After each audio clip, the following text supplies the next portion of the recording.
This is Craig Brown, and welcome to Passages. Passages is a space to explore Bible passages used for preaching, reflection, and prayer. My hope is that Passages will shine a unique light on text used for preaching at the First Free Methodist Church of Seattle, or for anyone looking to dive deeper into the Bible. Today's passage is from Colossians chapter 1, verses 9 through 13. It's the basis for the sermon at the First Free Methodist Church on Sunday, November 30, 2025. It's part of our series called The Son, Knowing and Experiencing Jesus, Savior of All. And so let's begin in verse 9 of Colossians 1 as Paul writes to the church in Colossae. For this reason, we also, since the day we heard about it, have not ceased praying for you and asking that you may be filled with the knowledge of his will in all spiritual wisdom and understanding, so that you will walk in a manner worthy of the Lord, to please him in all respects, bearing fruit in every good work and increasing in the knowledge of God, strengthened with all power according to his glorious might, for the attaining of all perseverance and patience, joyously giving thanks to the Father, who has qualified us to share in the inheritance of the saints of light. For he rescued us from the domain of darkness and transferred us to the kingdom of his beloved Son, in whom we have redemption, the forgiveness of sins. A rich passage of Scripture in Paul's letter to the Colossians that's going to lead into a mighty hymn of praise and exaltation of Jesus coming up later in chapter 1. But these opening verses help frame that great hymn of praise that will come later. The letter, of course, opens with Paul telling the Colossians that he has heard from one of his colleagues that an evangelistic ministry has started in Colossae. And so Paul wanted to write to them to communicate the work that Epaphras did in starting this evangelistic ministry in Colossians. And so we're going to look at this text in three different sections. The first, we're just going to look at verse 9. In the second section, verses 10 and 11. And then in the third section, verse 12, 13, and just a tiny bit of verse 14. So let's go back to verse 9. Paul's letter to the Colossians came after he had heard about Epaphras' ministry in their midst. So what Paul knows is from the reports he has heard about these evangelistic efforts and what he himself knows about Colossae. He wants the Colossians to know that he is an ally and a supporter of the work in their midst. Now, if you're wondering where Colossae is, it is in modern-day Turkey, and it is up a valley some ways from Ephesus, and there's several cities nearby Colossae. Colossae is nestled up in the mountains, and down in the valley right below it is a city that you may know, is referenced in the book of Revelation, Laodicea, and then across from that, on the other side of the valley, there's a hot spring called, in the Bible, Hierapolis. It's called Pamukkale today. So all of these cities are fairly close together, but Colossae was up in the mountains and was a unique community, and that's why Paul writes to them in some ways that they're kind of an unexpected group of people that might come to be believers in Jesus. So Paul wants to communicate and encourage them. And so he begins with this word in verse 9 that he says, for this reason also. Well, the reason is that Epaphras has been there. And since the day we've heard about it, Paul says. So he's saying that we're writing and coming to you based on what we've heard that has happened in Colossae. And Paul's apostolic ministry in its entirety is always infused with prayer. And so we find these same words from Paul in his other letters about how he's praying for the believers in Colossae. And his prayer is for three things in verse 9, which occur in the phrases that follow. And it's kind of a very sort of rabbinic Jewish way of praying for others and seeking God's purpose for others. The first thing he says is that he prays that they'll be filled with the knowledge of his will, God's will. And so this word for knowledge here is a bit unusual. Normally, the word for knowledge in Greek is a noun, gnosis. And this particular version is a slightly augmented word from that. It's epigenosis. And so there's some question amongst scholars about what this means. There are some who think Paul's trying to confront some kind of mysterious sort of religious tradition that existed in Colossae. There are some who would say that this is Gnosticism, which really comes into full form more into the 2nd and 3rd century, that it's kind of creeping in here, although we have no evidence that there was any Gnosticism going on in Colossae in the 1st century. So we're not quite sure why he uses this word, but he's kind of making an appeal to them about a knowledge that's beyond casual knowledge. It's a knowledge above knowledge. So he's praying that they would be filled with that kind of knowledge of God's will. Then he prays, secondly, for wisdom. And what wisdom is in the Jewish context, is the application of that knowledge. So to be wise means you know how to correctly apply knowledge, at least within a Jewish context. And then the third word that's in his prayer is that he's praying for their understanding. And understanding here means that not only have they acquired knowledge and wisdom, but they've kind of processed it. They have a deeper understanding, a deeper awareness, a deeper comprehension of how God is speaking and working and how God has made himself known to them. Now, each of these words has a specific meaning for the Colossians. So he may be speaking to something he knows about them through the ministry of Epaphras, or he may be speaking of what he knows about them just based on his own knowledge of Colossae. We're not quite sure. In any case, what Paul wants for them is to come to a fullness of God's will and knowledge for them. And that opens up a key passageway for us. And it's this, is that God is always seeking to be known. God is always seeking to be known. Paul's desire for the Colossians is to know God with wisdom and understanding. Simple, yet new for them. And this God is self-revealing, seeking to influence us with love and grace. And in this way, God is not someone we find. God is someone who is always coming to us, is always knocking, is always seeking. So what we do then is allow ourselves to be found by God. This is the essential story we hear in Genesis, isn't it? From Adam and Eve after they had eaten from the tree of the knowledge of good and evil and were hiding in the Garden of Eden, that God came looking for them. So it's not so much that they, or even us, find God as much as it is we accept the fact that God has been finding and looking for us. Our striving for the kind of knowledge that the Colossians have is more about acceptance and exploration than it is getting and having. And so we need to think in new ways about this God who's seeking to commune with us so that we can accept what God is bringing to us as gift rather than thinking about how we're striving for God and searching for God. It's the exact opposite. God is seeking and longing to be known.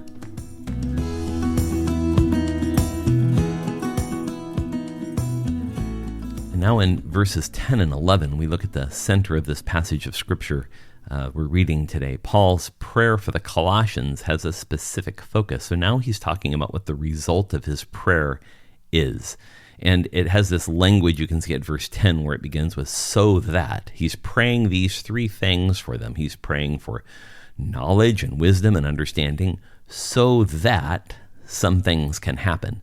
And here is where he outlines that in this passage of Scripture. So we're going to look at the three things Paul hopes happens because he's praying for them. We're going to look at two of them now. We're going to look at another in just a little bit.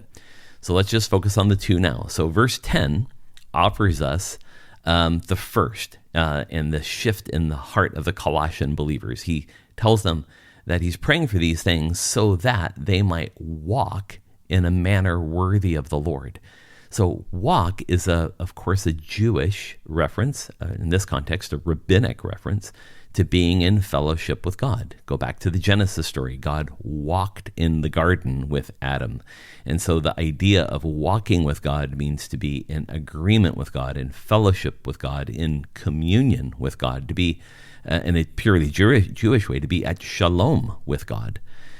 But he's praying that not only they walk, but they walk in a manner worthy of the Lord.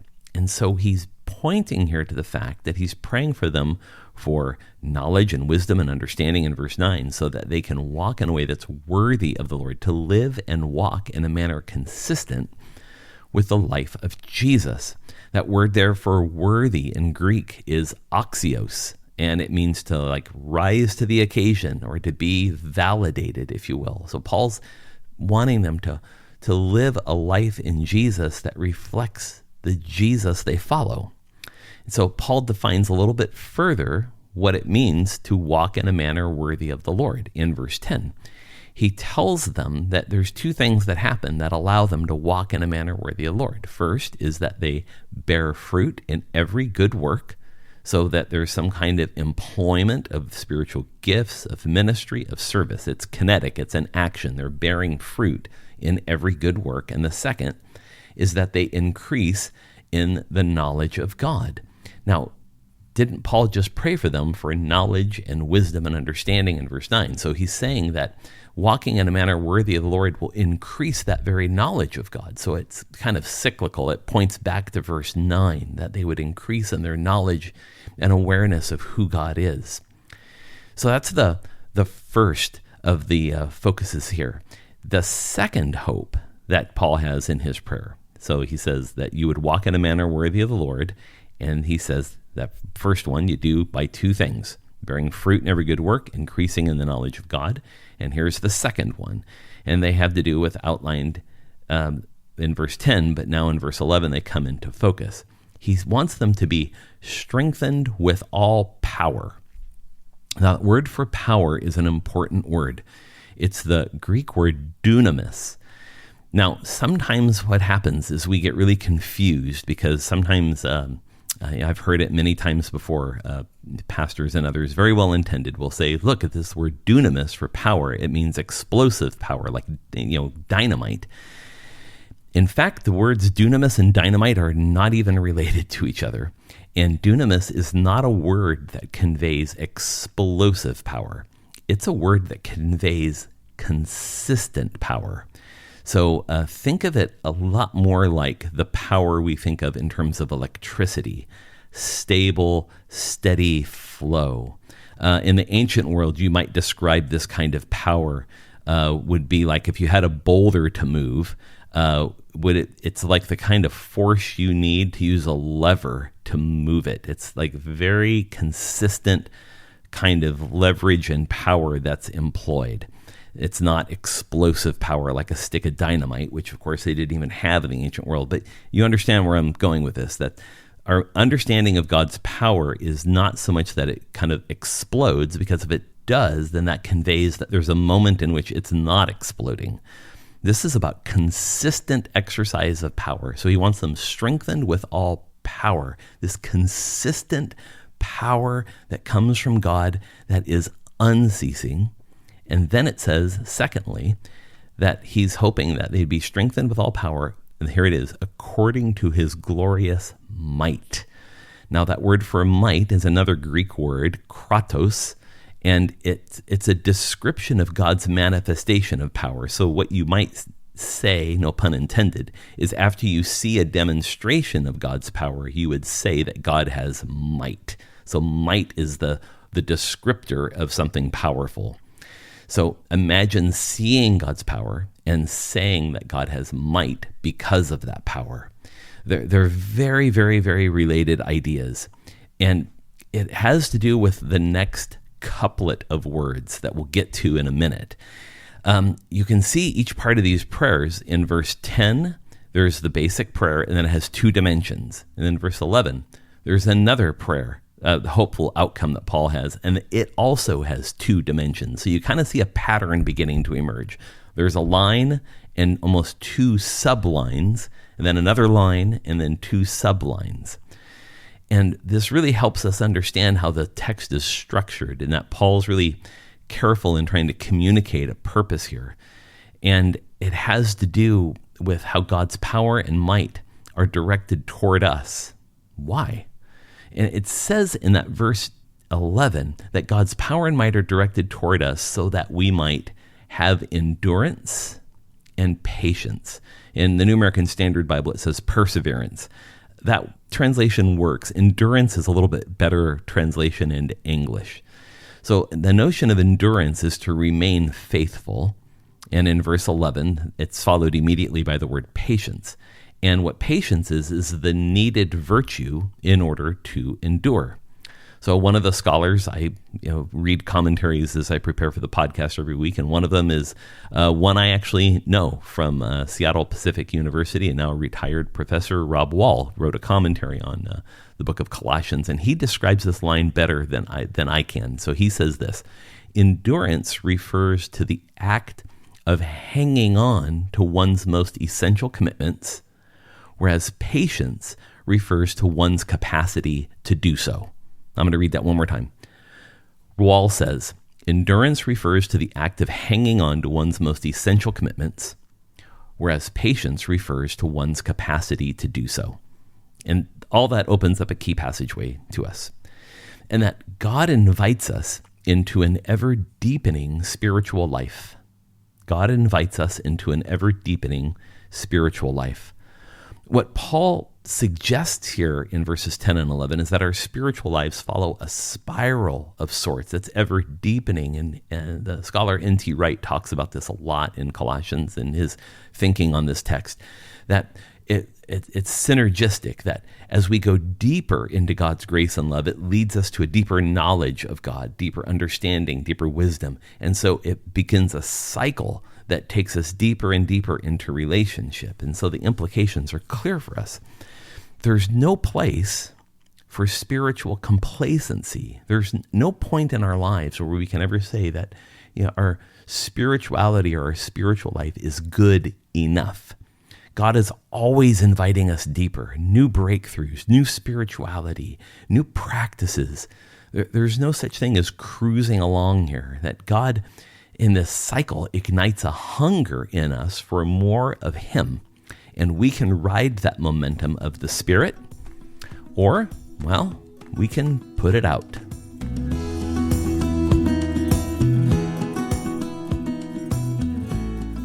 We turn now to verses 12 and 13, in the very beginning of verse 14. Now, the structure of this text is really complicated because verse 12 goes in theme with the preceding section, but in grammar, it goes with the next section, so it's a little confusing. So sometimes your verse numbers in the Bible don't represent separation of thought very well. They at times land in there in an arbitrary sort of way. The reason why verse 12 and verse 13 often might be seen together is because they use similar metaphors together. So we'll look at them in some ways as these two verses as a bridge to that mighty Christological hymn I talked about a moment ago, this great hymn to Jesus that follows beginning in Colossians chapter 1, verse 15. So verse 12 contains the third purpose of Paul's prayer for the Colossians. Remember in verse 9, here's his prayer. Verse 10 is one of the purposes. Verse 11 is another one. And here is verse 12. He's praying that our patience and ever-deepening walk with God bring forth a sense of joyful thanksgiving, is what he calls it. Rather than pursue another teacher or another faith, the Colossians might be tempted to do so, Paul is telling them that there is more and more for them in the Lord. In some ways, the practicing of religious traditions in Paul's day is that there is a body for you to know, and once you knew that body of information, you were done. And Paul's trying to say, no, this is ever deepening. It keeps going. It's a never-ending cycle of grace, knowledge, and love. It's infinite. That's how deep God's love is for us. So he's encouraging them to keep going deeper into that. And so we give thanks for that as a natural response to that kind of grace. It's defined as a new end for us, that the end isn't achieving all the knowledge of God. The end is to stay in constant relationship and ever deepening love with God. So it, as he says, that way of being with God and what God has done for us to bring us into that cycle of ever deepening love has qualified us to enter into the inheritance of the saints of light, he says. It's a powerful statement.